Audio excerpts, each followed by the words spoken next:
I have never been the student to take school for granted. I looked different from my classmates, but it didn't take away from any of the enjoyment.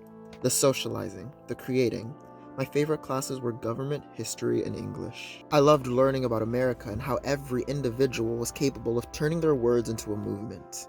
However, I couldn't help but notice the only impression students were left with of African Americans was depictions of us as slaves, criminals, and subhuman. I wondered if my classmates looked at me that way.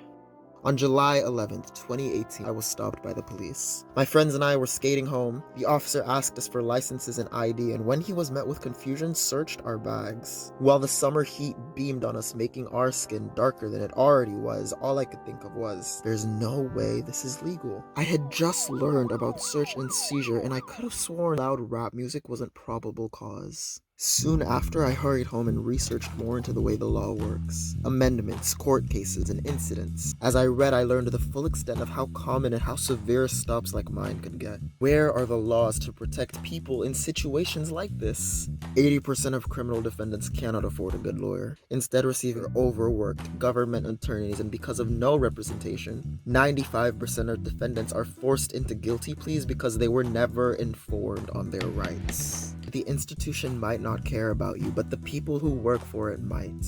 My name is Penuel Nawa, and I want to be the part of the law that cares. My goal is to attend Lafayette College and double major in government law and policy studies with a concentration on social policy and criminal justice.